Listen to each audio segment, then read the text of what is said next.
Добар ден во вестите на Канал Плюс телевизија, еве што спремивме во нив.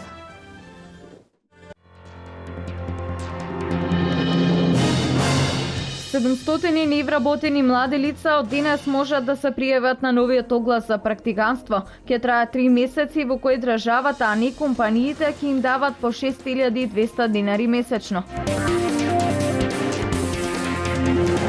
Министерот за труд и социјална политика Диме Спасов денеска е во посета на Штип. Ќе го посети новиот центар за аутизам и Центарот за социјални работи во Штип.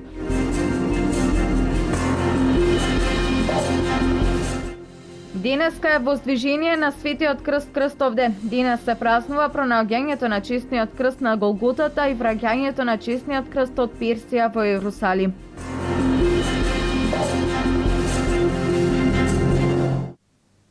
Објавен е оглас за платена пракса за младите невработени лица. 700 млади ќе имаат можност да започнат пракса во приватни компании, а за нивниот ангажман да добиваат 6200 денари парична помош од државата.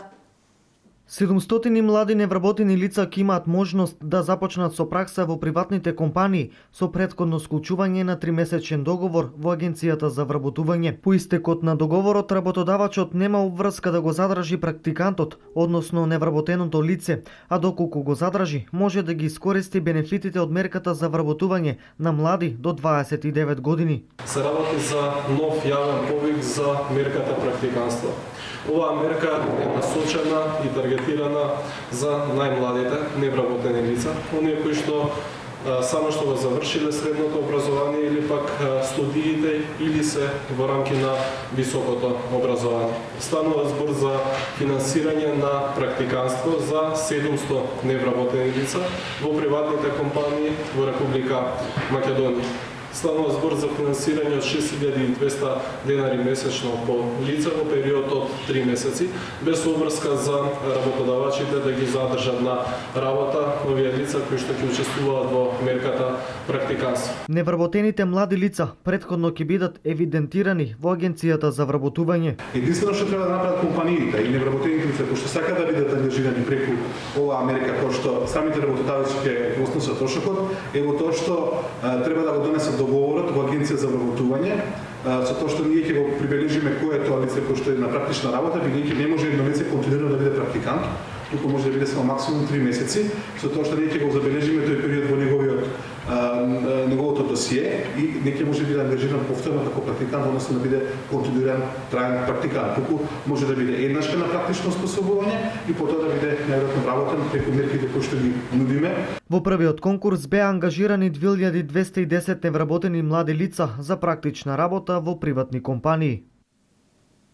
Министерот за труд и социјална политика Диме Спасов денеска е во посета на Штип. Министерот го посети новиот центар за аутизам, како и направи увид на градежните работи на Центарот за социјални работи во Штип, а оствари средба и со граѓаните од населбата Пребек. Но повеќе за ова ќе гледате во дневникот во 16:30.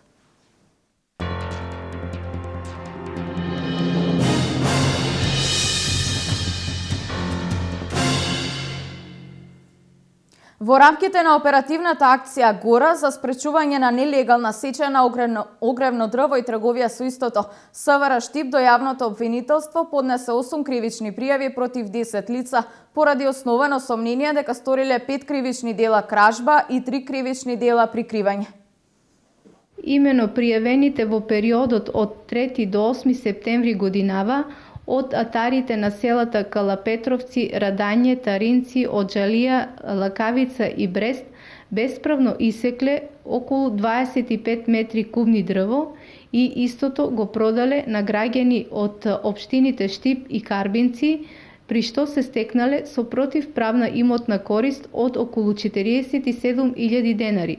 Одземени се и 5 возила со кои пријавените го извршиле кривичното дело. Поднесени се 3 кривични пријави до обвинителството против 3 лица поради постоење на основано сомнение дека сториле 3 кривични дела прикривање. Пријавените купиле огревно дрво иако знаеле дека истото потекнува од извршено кривично дело кражба. Денеска со почеток во 19 часот во изложбените салони на Центарот за култура Бели Могри во Кочани ќе биде поставена изложба на слики изработени на ликовната колонија Свети Пантелеймон од 2012 до 2015 година. Колонијата започна да се организира во 2012 година, кога Кочани беше град на културата, а се реализира веќе 4 години на различни локации во Кочанско, пред се со млади таленти, ученици од сите краеви на нашата држава и соучесници од странство. Според Александра Димитрова, ментор на колонијата, изложбените дела ќе покажат дека Кочани е место богато со мотиви за уметничко творештво, кои се овековечуваат на платната на уметниците.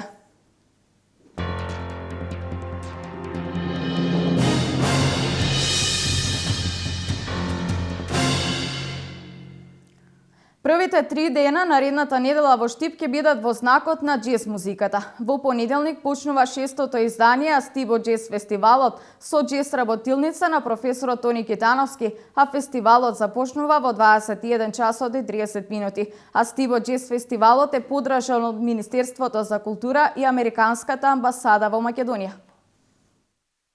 Првиот ден, 28 ќе започне со работилница која што ќе ја води Тони Китановски, тој е професор на Музичката академија во Штип при Универзитетот Гоце Делчев, и продолжува денот со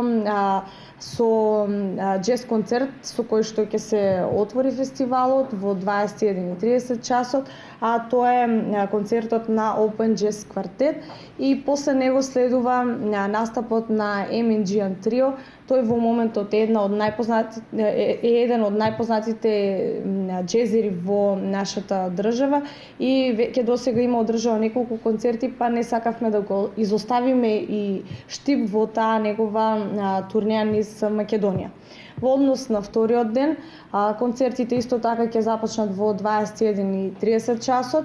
Прва група која ќе настапи е Total Jim, додека после него следува Дамир и Мери Трио, значи познат, истакнат музичар во нашата држава кој ќе настапи оваа година на Астибо џез фестивалот. Последниот ден ќе имаме најпрво во 13 часот една округла маса на тема џез музиката во Македонија, и медијатор на таа тркалезна маса ќе биде Љупчо Јолевски. И вечерта и воопшто целиот фестивал ќе го заокружиме со целовечерен концерт на групата Фолтинг група, која е мошне позната во нашата држава. Според календарот на Македонската православна црква, денеска е воздвижение на Свети Крст Крстовден. Денес се празнува пронаѓањето на чесниот крст на Голготата и враќањето на чесниот крст од Персија во Јерусалим. Во штипските цркви Свети Никола и Свети Климент ќе се одржи празнична богослужба. Православната црква утре го празнува воздвижението на чесниот и животворен крст во народот познат како Крстовден. На овој ден се празнуваат два настани: пронаѓањето на чесниот крст на Голгота и враќањето на чесниот крст од Персија во Јерусалим. Под храмот Венера биле пронајдени 3 крста, истите биле ставени на еден покојник, за да се види кој од нив е чесниот крст. Третиот крст го воскреснал мртовецот и со тоа се покажало моќта и значењето на пронаѓањето на Светиот крст. И нашите 3 крста, реки Господ Исус Христос бил распнат со 20 разбойници. Едниот се покајал, а другиот не. И не знаеле кој е честниот крст. И епископот што бил таму рекол, во тој момент минувала некоја поврка од мртовеци, рекле да ги ставиме крстовите врз мртовици, да има што ќе се случи. Го ставиле првиот крст ништо, вториот ништо, а кога оставиле третиот животворен крст, мртовецот воскреснал, оживеал. Потоа, за да се потврди дека навистина тоа е животворниот крст, го дали да се допре до некоја болна жена и таа оздравиле. Во црквите Свети Никола и Свети Климент денес во попладневните часови ќе се одржи свечена празнична богослужба, а во недела во утринските часови ќе се служи света литургија, а честниот крст ќе биде поставен во средината на црквата на поклонение и бакнување.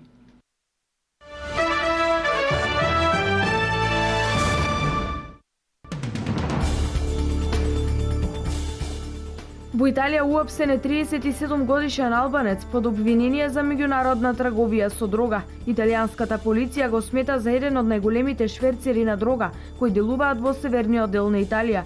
поврзан со меѓународна криминална наркогрупа. Според италијанската полиција, на која се повикува онлайн изданието на тиранскиот весник Шекули, во гаража која користел тој откриени се запленети 28 килограми марихуана, килограм кокаин, 47 мобилни телегони и 25.000 евра. Најмалку 15 цивили беа убиени во напад на нигерската исламистичка групација Боко Харам врз село на границата со сосед Нигер, изјави представник на нигерските сили за безбедност. Нападот бил извршен додека жителите го празнувале муслиманскиот празник Курбан Бајрам. 8 од жртвите биле застрелани, а на останатите 7 им биле пресечени грлата.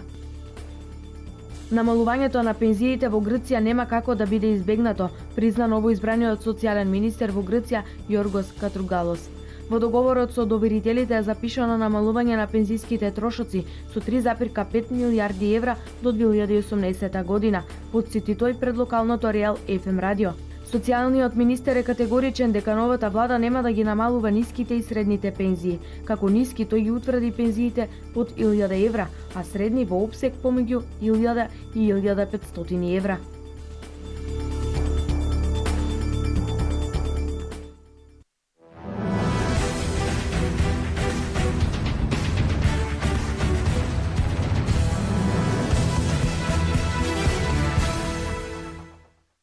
Дисциплинската комисија при Фудбалскиот сојуз на Италија му изрече суспензија од 3 надпревари на поранешниот македонски репрезентативец Горан Пандев. Пандев, кој од оваа сезона го носи дресот на Дженова, доби црвен картон во неделата на надпреварот со Лацио во Рим. Во финишот на мечот, Пандев во обид да се загради со лакт, директно во лицето го удри противничкиот играч Маурисио. Според дисциплинската комисија, стартот на Пандев бил со намера, па поради тоа тој добил максимална казна од 3 надпревари. Пандев, кој на почетокот од сезоната е далеко од вистинската форма и се уште нема постигнато гол за својот нов тим, ќе ги пропушти надпреварите кои Дженова ќе ги одигра против Милан. Македонскиот женски раковетен шампион Вардар ја победи репрезентацијата на Данска во првиот пријателски надпревар во Јане Сандански со 34:30. Вардар ки го контролира речиси цел надпревар и освен почетните минути кои им припадна на гостинките, кога поведоа со 2:0, црвено-црните беа во позитива. Веќе во 10-та минута Вардар поведе со 7:4, а во 15-та минута беше 10:6. Следуваа неколку грешки во играта кои дозволија на Данска со серија од 4:0 да фати резултатски приклучок, но не и да направи целосен пресврт. Вториот контролен меч се игра вечер од 19 часот во малата сала на спортскиот центар Јане Сандански.